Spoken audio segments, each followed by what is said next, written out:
Next up, we have Kaminak Gold. I put that really long list of requirements that an exploration or development project would need to satisfy in order to be one of those cream of the crop investments. And I've been to the coffee project several times. I've followed this story for longer than Eira has been with it. And the Coffee Gold project in the Yukon really satisfies every one of the requirements on that list. It's growing, it's got really good it's got incredible metallurgy. It's in an incredible location. The infrastructure is very manageable. It's got what it takes, and I would position it as a top takeout target in this sector. And I will now let the President and CEO, Eira Thomas, tell you a little bit more about all of that.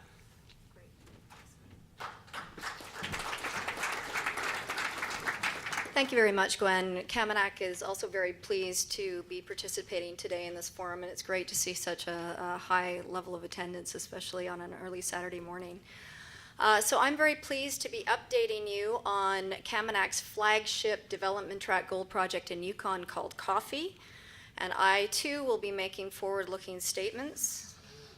And I do encourage you to visit our website to peruse this in more detail at your leisure. For those of you that are not familiar with the opportunity, Coffee was a gold discovery made by Kaminak back in 2010. We've since drilled about 250,000 meters, and we've defined a roughly 4.2 million ounce gold resource.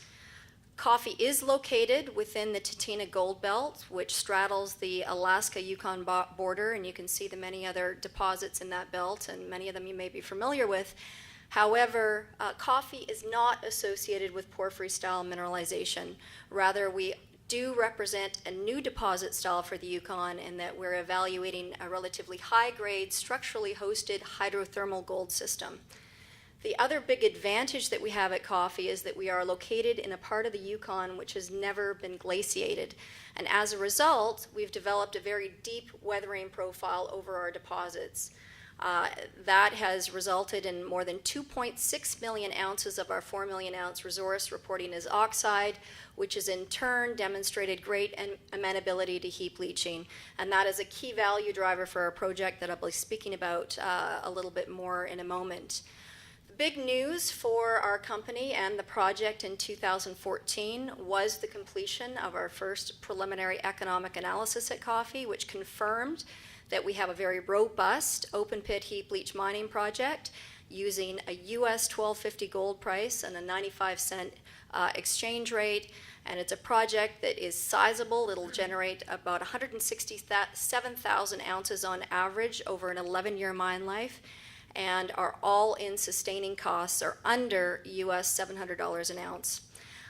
Because the results of the PEA were so encouraging, our board elected to go immediately into the feasibility stage, and that is now underway, and we are expecting to complete that feasibility study by the end of 15, early 16 at the latest. And then finally, I do want to make mention that we are exploring what we believe is a brand new gold district in Yukon. And as such, we've identified what we think is our first mining opportunity, but there is still significant exploration upside at Coffee. So the next slide that I'm going to go into is a very quick video, and I think it's very helpful just to kind of give you an overview of the project.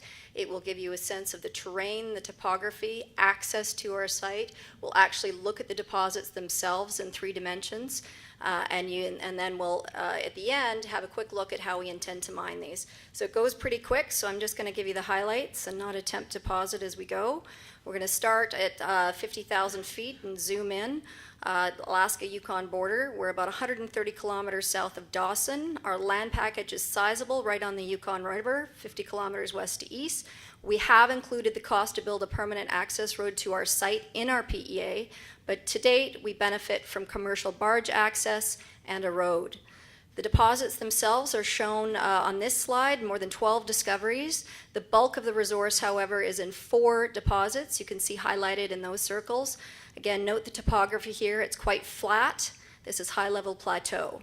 What we're going to do now is look at the mineralization in 3 dimensions, and we're going to fly underground, and you can see basically that this is all one mineralizing system. We believe all of these deposits ultimately connect, and they're open along strike and to depth.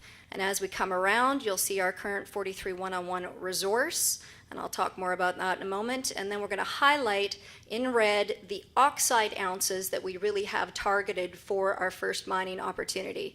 And what we'll do now is flip back up to surface, and what you see is the Lurch-Grossman pits that were used in our PEA.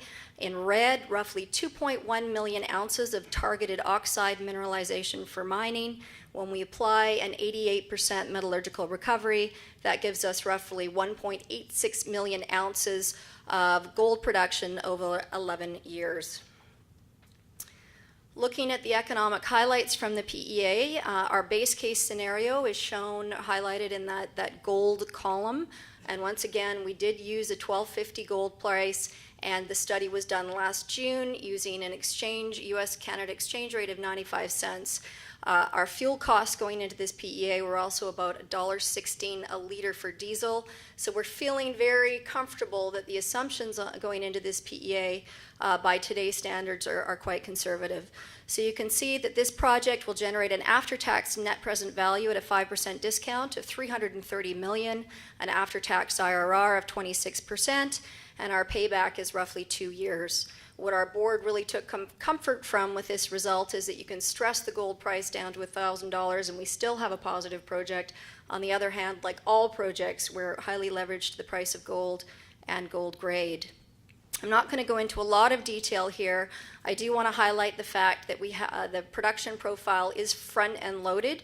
So we do anticipate producing more than 450,000 ounces in the first 2 years of the mine life alone, which allows us to pay back that capital very rapidly. I also want to highlight that the average diluted grade of our heap leach project is 1.23 grams.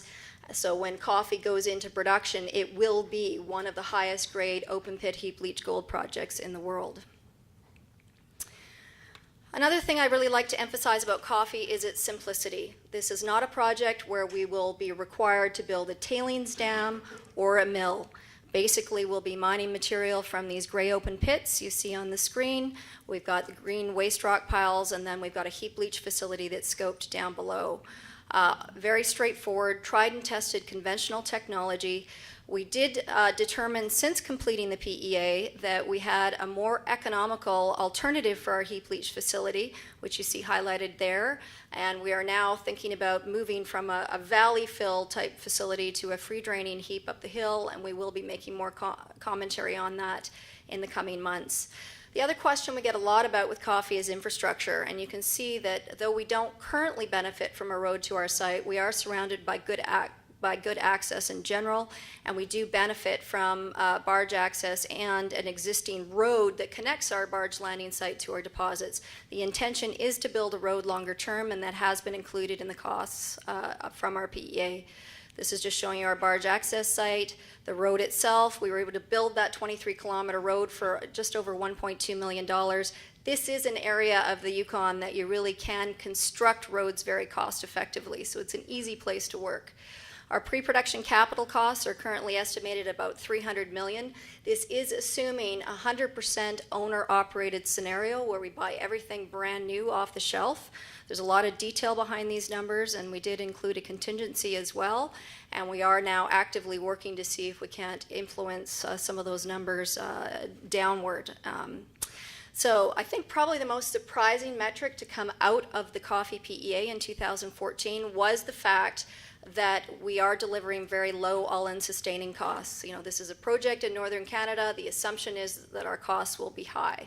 In reality, we're under $700 an ounce, giving us a more than 42% margin. The reason that we're able to deliver such low all-in sustaining costs is twofold. I've already spoken about our grade. We will be one of the highest grade open pit heap leach gold mines in the world. The other big value driver here is metallurgy. And what you're looking at here is a graph from our Supremo deposit. Our Supremo deposit accounts for 70% of the ounces in our current PEA. And what you're looking at in the blue and red lines is the half-inch and 1-inch crush respectively. You can see the rapid uptake of gold. We get 94% gold recovery in only 40 days of leaching, with very low reagent consumption and no agglomeration. Because we had such encouraging results at the half-inch and 1-inch crush, we've now elected to collect coarser material, and the results of that will feed into our feasibility study. We are anticipating that we should be able to eliminate one or more stages of crushing in our final feasibility study. So this slide just looks at other development track heap leach projects around the world, and I'm not going to spend a lot of time on it. They are differentiated by grade. Purple is under a gram, yellow is over a gram. So obviously coffee is amongst a very small peer group of high-grade open pit heap leach projects. The second takeaway here is that most of these projects are located in places like Mexico, Western US, West Africa, or Eastern Europe. Not all of these jurisdictions are really easy politically. By contrast, we believe Yukon is a great place to be. There's a long history of gold mining in the Yukon, and a recognition that gold mining is important to their economy. We also have a very strong relationship with our First Nations stakeholders, and we have 2 agreements currently in place. The next slide just talks about margin again, and really emphasizing that we are going to be in the lower quartile with respect to cost. And then finally, as a geologist, I'd be remiss if I didn't stand up here and give a little pitch for exploration. Again, what you're looking at here basically is the main resource area, and in yellow are the gold and soil anomalies that we use in our exploration. 90% of the time when we test a gold and soil anomaly at surface, we get some sort of bedrock mineralization to explain it. The main resource is highlighted in here red. All of that yellow represents upside, where we've drilled very, very, very little, and we hope to get back to that soon. The next steps, as I mentioned, are complete the feasibility study, and that's all of the usual things. We're about 3/4 away through our infill drilling, and that's all gone extremely well, and we'll be reporting more results through the summer on that. Share structure is shown here, about 144 million shares. We do benefit from a very strong supportive shareholder base, including Ross Beatty and Lucas Lundin, as well as Vanguard Investments out of London. Our team, very strong team that's been on the project since day one, and our board is a group of individuals that many of whom you will recognize, and one of our directors here who will be speaking later today. Seasoned team that has a proven track record. So I'm out of time, and just to sum up, I'd like to say that we really believe that coffee represents the right kind of project for this kind of market, and Gwen really set the stage for the criteria that you should be looking at, and coffee really does tick all those boxes. We also think that our location in Yukon, Canada, a safe first world jurisdiction, is a very important advantage, and we have a team that we're continuing to add to get this project right through to the finish line. So with that, thank you very much.